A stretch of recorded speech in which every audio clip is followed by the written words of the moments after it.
Liaquat university hospital Jamshoro Hyderabad जे नर्सनि पारां मुतालबनि जे मञता लाइ अॼु जामशोरो में सेवण रोड ते एहतजाजी मुज़ाहिरो करे धरणो हुयो, जे सबबि रोड ब्लॉक थी वियो।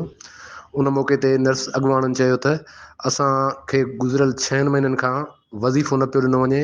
वज़ीफ़ो हूअं त हुननि जे बक़ौल त वज़ीफ़ो 30,000 रुपया आहे, पर उहो बि असांखे 6 महीननि खां न पियो ॾिनो वञे। ऐं जेके हॉस्टलूं आहिनि नर्सियुनि जूं, उन में बि सहूलियतुनि जी खोट आहे, जंहिं करे असां मुस्तक़िल प्रिंसिपल नर्सिंग कॉलेज खे दरख़्वास्तूं ॾिनियूं आहिनि, पर उन जे बावजूदि को बि मसइलो हल न पियो कयो वञे। हुननि समूरनि मसइलनि जे हल लाइ एहतजाजी मुज़ाहिरो करे धरणो हणी रोड ब्लॉक करे छॾियो, जेको केतिरनि ई कलाकनि ताईं जारी रहियो।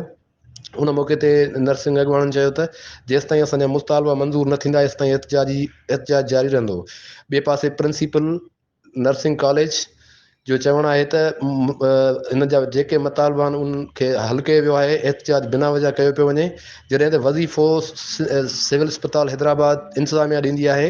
जेके छोकिरियूं हिते ड्यूटी पढ़नि थियूं, उन्हनि खे पार्ट टाइम ते उते नर्सिंग में नौकिरी ॾिनी वेंदी आहे, जेका उन्हनि खे मख़सूस वज़ीफ़े ते रखियो वियो आहे। पर इंतिज़ामी हवाले सां उहे जेके बि वज़ीफ़ा आहिनि उहे सिविल अस्पताल जो MS ॾींदो, उन सां असांजो को बि तालुक़ु न आहे।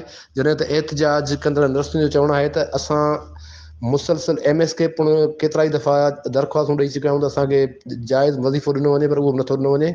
ऐं वज़ीफ़ो जेकर ॾिनो वञे थो उहो घटि ॾिनो वञे थो, जेतोणीकि ॿियनि हॉस्पिटलनि में वज़ीफ़ो फ़ी नर्स जो 30,000 रुपया हुजे थो महीने जो, पर हिननि जो घटि हुजे थो। इन करे जेको आहे सो हुननि जो एहतजाज जारी रहंदो।